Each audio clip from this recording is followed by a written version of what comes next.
I want to speak a message to you today that I've entitled, It is Finished. It is finished. In John 19, starting verse 28, scriptures read this way. Jesus knew that his mission was now finished. And to fulfill scripture, he said, I am thirsty. The jar of sour wine was sitting there, so he soaked a sponge in it, and he put it on a hyssop branch, and they held it to his lips. And when Jesus had tasted it, he said, It is finished. Then he bowed his head, and he released his spirit. Any of you know me, any of you that listen to my messages for any length of time would know I'm a little hockey fan. I love hockey. And in fact, I'm old enough now to say that I have been and I have witnessed the transition from hockey in the early 90s to hockey now. See, if you haven't watched hockey, you just think it's a punch a guy to the puck trying to shoot the net. But if you know hockey, you know that there's been a tremendous change in the game. See, in the 90s, the way things went was you would play the game, there was a lot of clutching and grabbing, there was a lot more big hits, there was a lot more physical games. So what would happen is people would start to lose their tempers a little bit. People would get a little on edge just a little bit. And toward the end of the game, if one team was kind of running up the score and kind of embarrassing the other team, then what would happen is there would be fights. There would be a lot of fights. In fact, the old saying used to go, I went to a fight and a hockey game broke out. There was a lot of fights when I first started watching hockey. But you know, is it possible that the end of a hockey game is actually a fairly accurate representation in our lives when things start coming to an end? Right? How many jobs, when they've come to an end, have come to an end with the employee or the employer yelling and screaming at one another, and out they go? How many marriages have ended with yelling and screaming and fighting and backbiting? How many ministries have ended from division and fighting and yelling and screaming amongst one another? See, the truth is that when this moment of transition comes in our lives, we don't handle it as human beings very well, do we? There's a lot of moments in these moments of transition where there's a lot of fighting. There's a lot of bitterness. There's a lot of anger. But the reality is this. Life is going to bring with it transition. Life is going to bring with it moments things that we wish would never end. We have moments. We have moments in our life that no matter how much you hope, no matter how much you fight and claw, still comes to an end. So the question is this. We know how the world responds. But how do we as Christians respond? How do we as Christians respond when it feels like everything's coming to an end?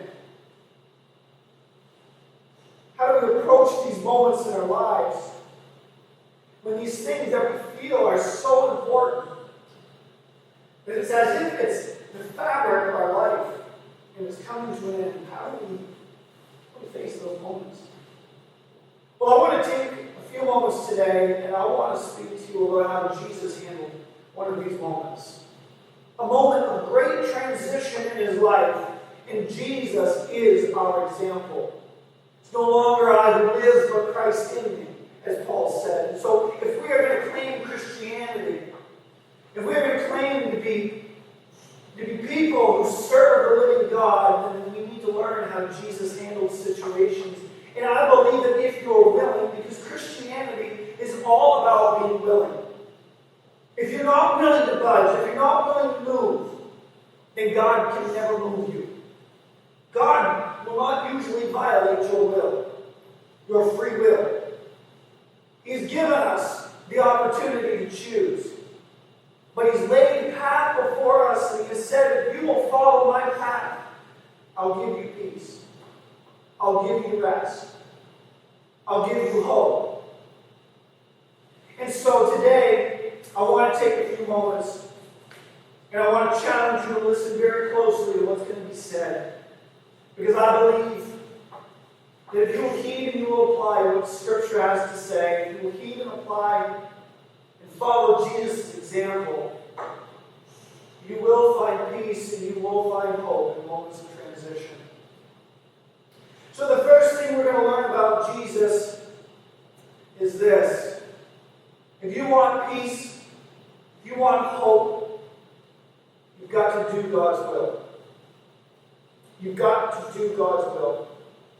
In Luke 22, starting at verse 141, it says he walked away about a stone's throw and knelt down and he prayed, Father, if you are willing, please take this cup of suffering away from me. Yet I want your will to be done, not mine. Then an angel from heaven appeared and strengthened him. He prayed more fervently, and he was in such agony of spirit that the sweat fell to the ground like great drops of blood. See, it's important to realize here that Jesus, he didn't seek God's will here. Jesus wasn't seeking to find out what God's will was for this situation. Jesus knew what God's will was. But the reality of the situation and the reality of this verse states that Jesus didn't particularly want to do God's will in that moment. He knew God's will, but he didn't really want to do it. See, the Bible says that he was so stressed. He was so stressed out that he was sweating profusely as if it was drops or streams of blood. He's crying out to God and he's saying, God, if you will, please take this suffering away from me. Please take it away. Please. The Bible actually says that he was in agony of spirit. Let me ask you, if you are in agony of spirit, if you are crying out and begging God to change his will, does that particularly sound like a guy who is looking forward to the will of God? Not particularly, is it? Not particularly. But Jesus had these interesting words to say. He said this, he said, please take this cup of suffering away from me, yet I want your will to be done, not mine. See, in these moments of transition, sometimes the will of God is not our own will. Sometimes in these moments of transition, when it feels like things are coming to an end, we are faced with an option. We are faced with a choice. Lord, I know your will. Please take this cup of suffering away from me. But ultimately, we're left with a choice. Are we going to do our will? Or are we going to do the Father's will? See, Jesus has something interesting to say about the Father's will. In Matthew 7:21, it says, not everyone who calls out to me, Lord, Lord, will enter the kingdom of heaven. Only those who actually do the will of my Father in heaven will enter. See, Jesus didn't understate, and Jesus didn't overstate the importance of following God's will. See, Jesus understood the importance of following God's will so much to the point that he makes it very clear. He says, essentially, you can have all the religious or all the spiritual experiences you want. You can raise your hands all you want. You can sing the worship songs if you want. You can stand and preach the gospel if you want. You can do whatever you want that makes you feel so close to God. But the reality is this. If you will not follow the will of God, then you will not enter the gates of heaven.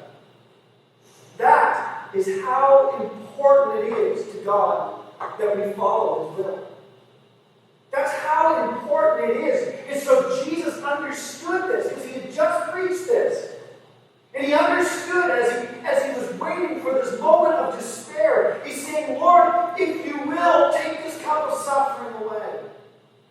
But Lord, I know the importance of what I'm about to say. Let your will be done,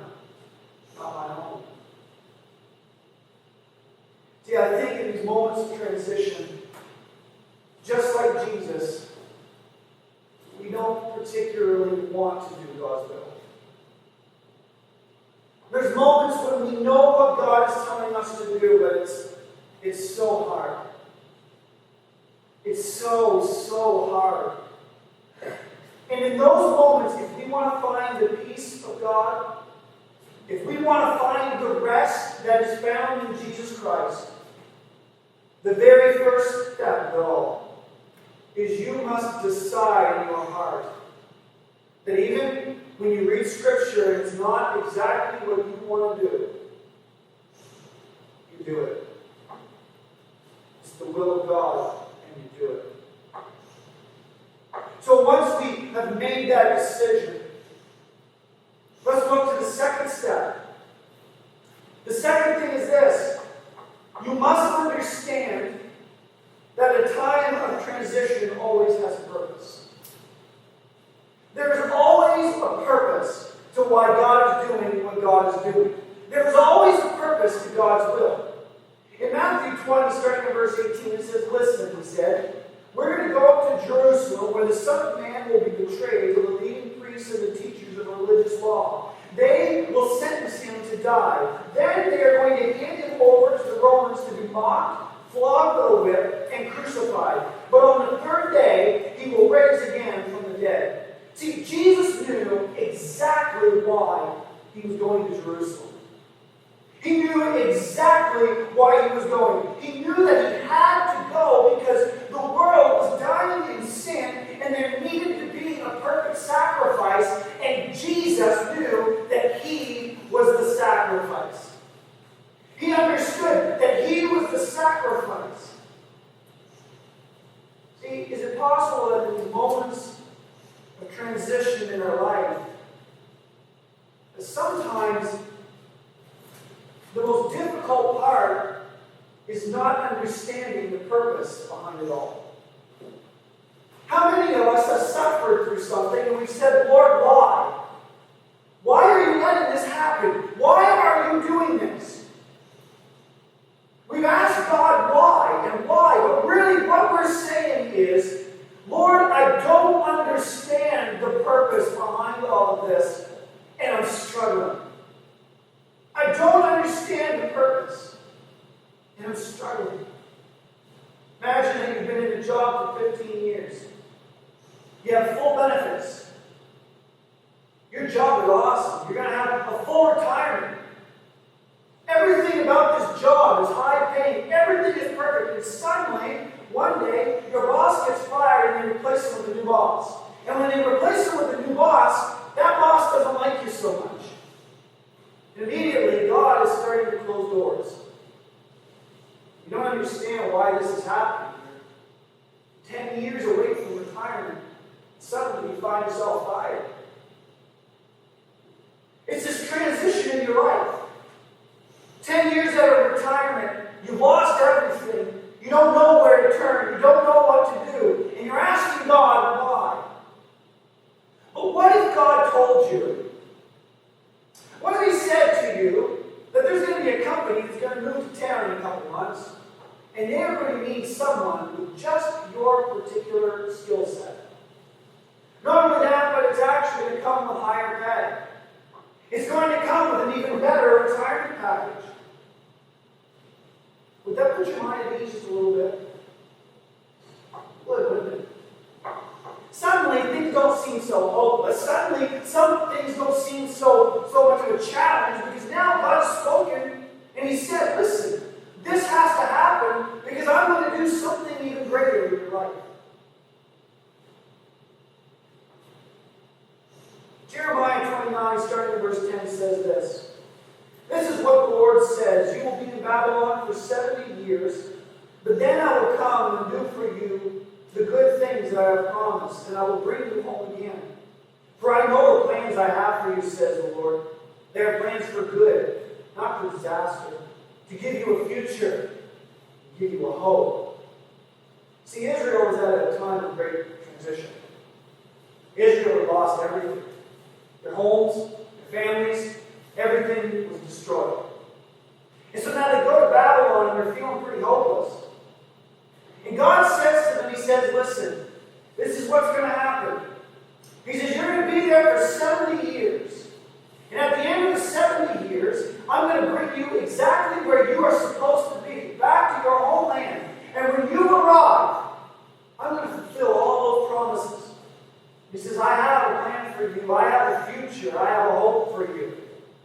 See, having faith in God is putting your trust in God and believing verse 11 without knowing verse 10. You say that again. Get this. Having true faith and true trust in God is believing verse 11 without knowing verse 10. See, true hope can be found in times of transition when you begin to simply believe God and His Word. When you simply say, Lord, I trust that there is a purpose behind this that is beyond my understanding. There's a purpose beyond this, but I trust what you're doing. And see, this comes back to why point 1 is so important.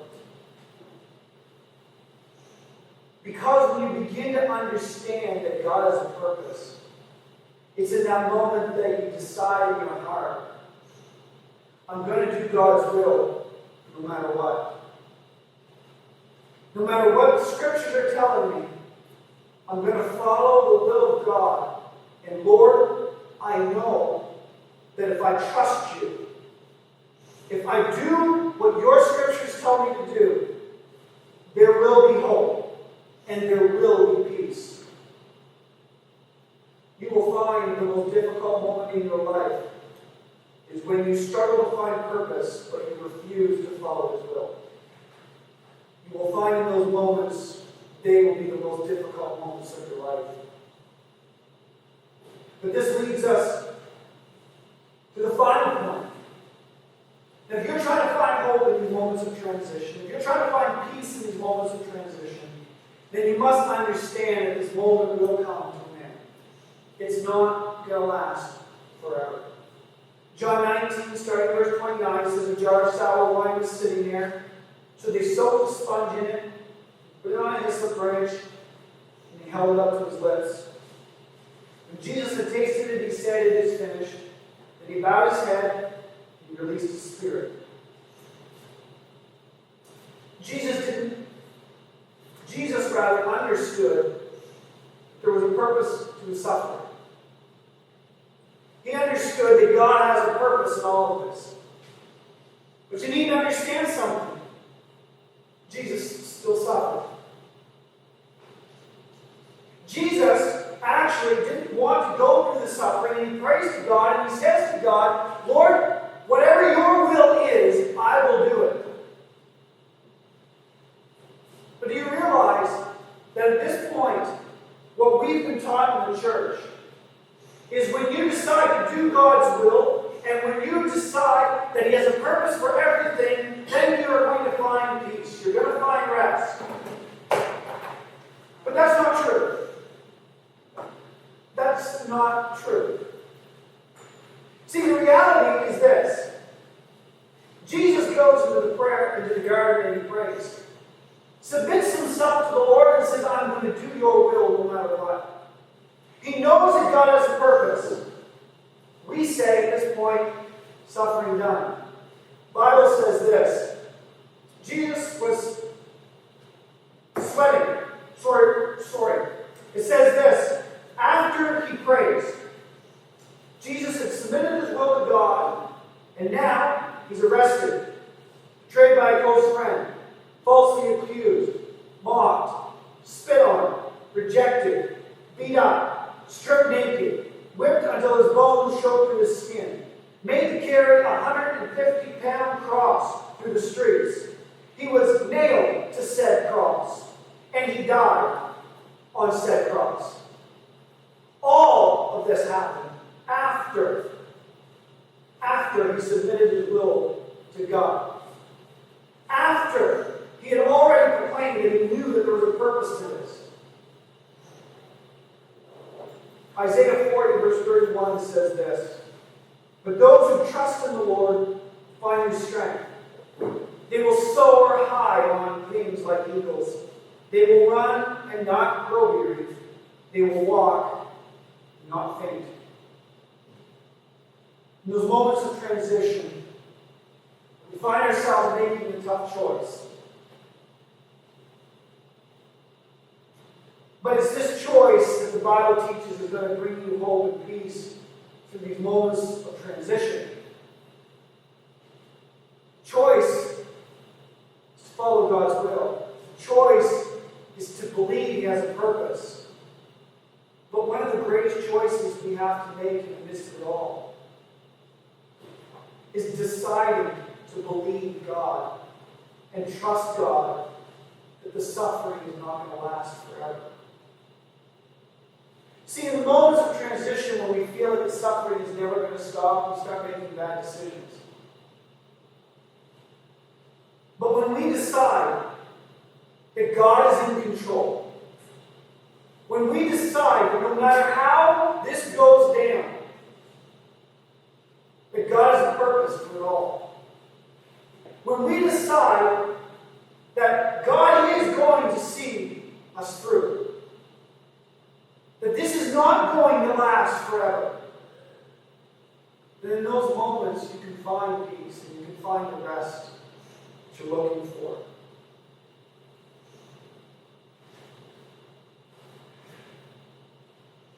How are you going to handle these moments?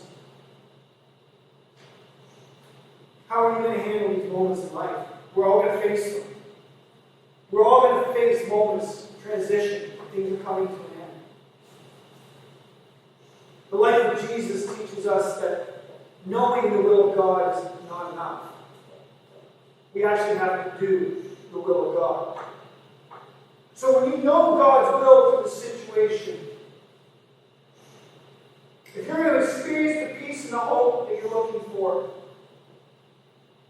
you've got to decide to do His will, even when the cup of suffering is not passed away from Him. As well, you need to understand that even when you do not understand why any of this is happening, true peace will come when you decide God has a purpose. He has a purpose in it all. Finally, if you want peace, then you need to understand that there is an end. There is an end, and suffering will not last forever.